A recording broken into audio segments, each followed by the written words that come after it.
Buenas tardes, mi nombre es Guillermo Deschamps, soy alumno de máster de la Universidad de Barcelona, concretamente del máster de Sociología, Transformaciones Sociales e Innovación, y vengo a presentarles la contribución al simposio organizado por la Federación Española de Sociología sobre impactos sociales de la COVID-19 y este trabajo se ubica en la línea de trabajo número 4 llamado Comprensión Pública del COVID-19, Confianza, Comunicaciones, Valores y Emociones en torno a la gestión de la pandemia. Comenzando por una breve introducción, como muchos sabréis, en diciembre de 2019 se registró el primer caso de COVID-19 en el mundo, en este caso fue en Wuhan, en China, y desde entonces ha habido un crecimiento exponencial, llegando el primer caso a España a finales de enero, y debido a este crecimiento del número de casos se declaró un estado de alarma por parte del gobierno y por tanto también un confinamiento. Como hemos visto, el virus no discrimina entre personas, es decir, cualquier persona, independientemente de su posición social, sexo, edad, etcétera, puede contagiarse. Sin embargo, en este estudio la cuestión va hacia el confinamiento, sobre cómo los determinantes socioeconómicos sí pueden alterar las diferentes percepciones y cómo se vive el confinamiento y el estado de alarma en los diferentes grupos sociales. Por tanto, la pregunta de investigación es la siguiente: ¿cuál fue y cómo se distribuyó la percepción de seguridad en la población española a raíz del confinamiento debido a la crisis sanitaria?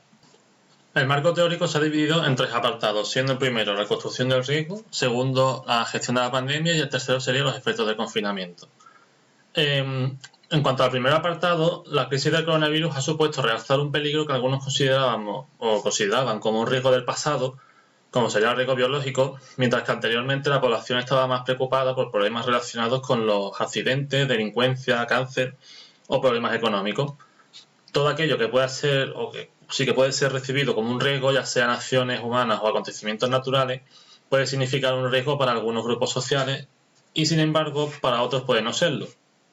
Es por ello que, aunque el riesgo puede ser por diferentes causas, se destaca cómo las características personales de actitud o características sociodemográficas son diferenciadoras en la configuración propia del riesgo. Aquí el riesgo se entiende como un estado entre dos polos opuestos representados por la seguridad y la destrucción, lo que implica que la percepción que se tenga sobre un fenómeno determinará la acción, por lo que supone entender que el riesgo se puede comprender a partir de las mediaciones que se puedan suscitar. Y es aquí donde pueden entrar los medios de comunicación como sistemas con capacidad para impactar en la percepción de los espectadores. Entendemos medios de comunicación como medios de comunicación tradicionales, pero también como las nuevas formas de comunicación, como podrían ser las redes sociales, que también constituyen canales de comunicación del riesgo, y de hecho estas plataformas potencian esa comunicación del riesgo, ya que su capacidad de difusión es ampliamente mayor que los medios más tradicionales. Aquí destacamos redes sociales como Facebook, Twitter o Instagram, que hacen principales difusores de información sin importar el tipo de contenido ni veracidad del mismo, así como los propios canales plataformas de comunicación como pudiera ser WhatsApp, Telegram, etc. El segundo apartado teórico, que conecta bastante con el primero, resalta la importancia de poner el foco de atención en cómo el gobierno fue comunicando la situación de la pandemia a medida que los contagios fueron creciendo. Algunos autores indican cómo el papel del gobierno de España en la comunicación de información relativa a la situación sanitaria ha sido activa, mediante ruedas de prensa, entrevistas a medios nacionales e internacionales y con declaraciones diarias. Asimismo, también se realizaron análisis de la comunicación por fase desde las instancias gubernamentales que se realizaron sobre la situación de la pandemia y que se pueden resumir en tres apartados. El primer apartado sería la etapa de precrisis, que sería el momento en el que todavía no existían casos en España, donde había un único portavoz, en este caso sería Fernando Simón, director del Centro de Coordinación de Emergencias y Alertas Sanitarias, y donde los mensajes claves serían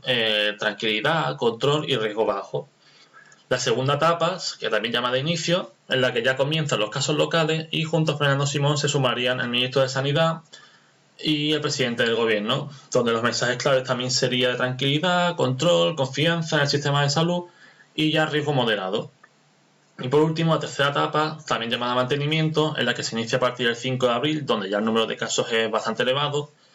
y donde además de los anteriormente mencionados se sumarían portavoces del Comité Técnico de la Gestión de la COVID-19 y otros portavoces institucionales, donde los mensajes claves ya serían de guerra, alerta, unión, agradecimiento, empatía, adelanto de escenarios negativos, incertidumbres y riesgos. En el último apartado teórico, los efectos del confinamiento, se destacan algunos factores que son estresantes dentro de de la cuarentena, como serían, por un lado, pues la duración de la cuarentena, en la que cuarentenas de 10 o más días están asociadas a síntomas de estrés postraumático, aislamiento y mal humor. Y en este caso, en el confinamiento restrictivo de España, como duró más de, superó con creces los 10 días, pues estos efectos se acentuaron. Por otro lado, el miedo al contagio, en la que aquí se incluirían tanto, como factores estresantes, tanto el miedo a contagiarse como el miedo a contagiar a los demás, sobre todo cuando nos referimos a familiares. Por otro lado, también sería la frustración y el aburrimiento, donde la pérdida de rutina, contacto físico y social se asocian con aburrimiento, frustración y sensación de aislamiento. La falta de suministros esenciales, donde se incluirían pues, el no tener agua, ropa o comida durante el tiempo de cuarentena como indicadores de frustración y de mal humor. Y por último, la información inadecuada, donde la falta de información o la información no adecuada implica síntomas de estrés y confusión por el propósito de la cuarentena.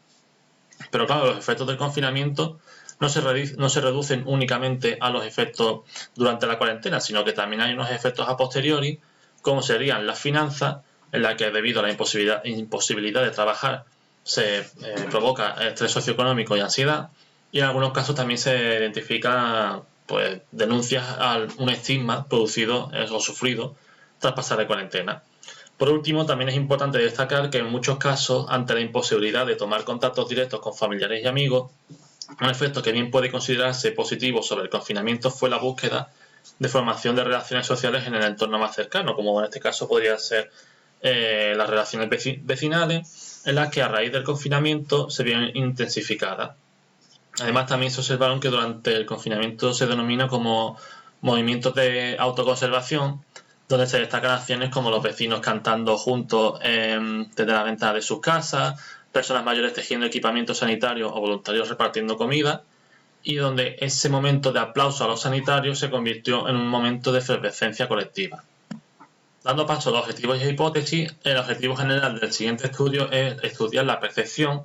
de riesgos de la población española a raíz del confinamiento. Y a raíz de este objetivo general surgen dos objetivos específicos, como sería, por un lado, establecer una tipología de perfiles sociales con respecto a la seguridad percibida, y por otro, analizar las desigualdades en la percepción de riesgo y seguridad con respecto a variables sociodemográficas. El siguiente estudio parte de una hipótesis que sería la siguiente. Aquel grupo con mayor estatus socioeconómico tendrá una menor percepción de riesgo frente a aquellos grupos socioeconómicos con un menor estatus. En cuanto al apartado metodológico, se han utilizado dos técnicas de análisis, que en este caso serían las que se pueden ver en amarillo, como sería el análisis de correspondencias múltiples y el análisis de clasificación. Estas dos técnicas se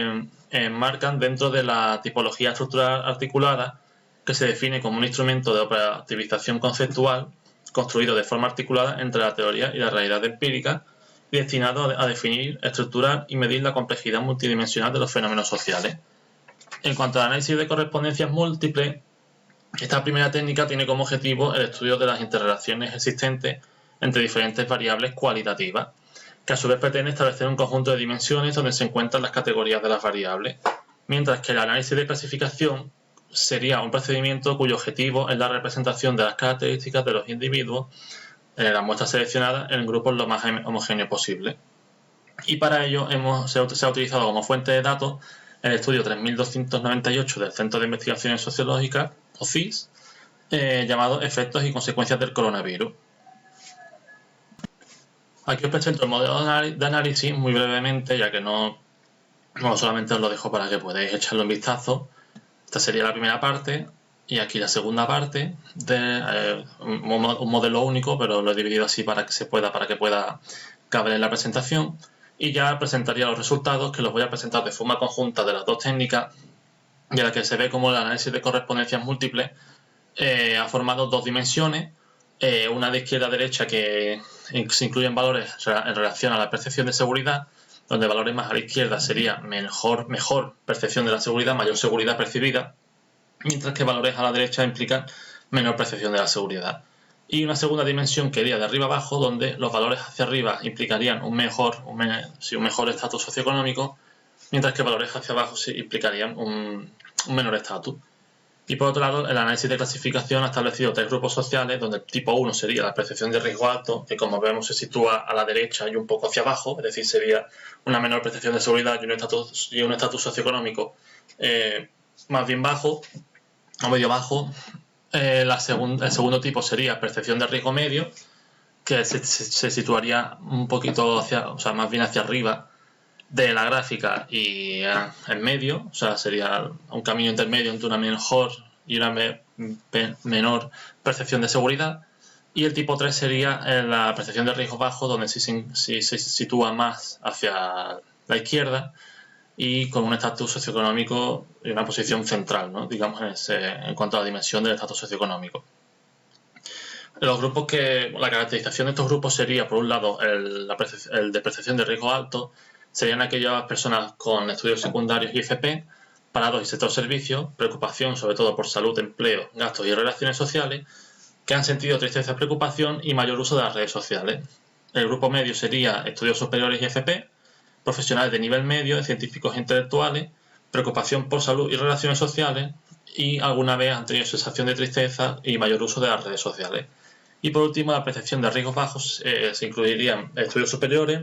está formado por jubilados y también profesionales de nivel medio, no sienten preocupación por salud, pero sí por aspectos sociales, tampoco sienten preocupación por gastos y pérdida de empleo, y tampoco han sentido nunca ni tristeza ni preocupación, así como tampoco han hecho un mayor uso de las redes sociales. Como conclusiones, se ha visto cómo la percepción de riesgo ha ido ligada a la clase social o al conjunto de recursos que poseen cada uno de los miembros de la sociedad española. Por otro lado, la seguridad en jubilados, como se ha visto en el caso del grupo 3, y las prestaciones sociales, se puede establecer aquí una conexión entre la seguridad percibida, las prestaciones sociales como ese sustento que tienen aquellas personas, en este caso los jubilados, como seguros, sobre todo en cuanto a aspectos socioeconómicos. Por otro lado, la pandemia como indicador de desigualdad estructural, donde se observa cómo la pandemia implica,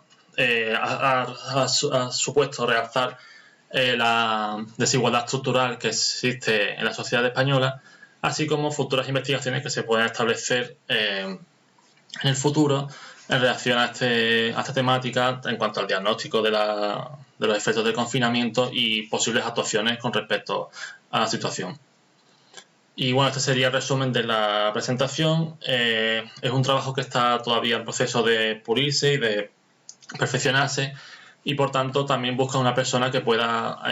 ser coautora de este trabajo. Por tanto, para cualquier duda o posibilidad de colaboración pueden contactar conmigo a través del correo o a través de LinkedIn, que lo dejaré también en la descripción del enlace. Esta ha sido la presentación y muchas gracias.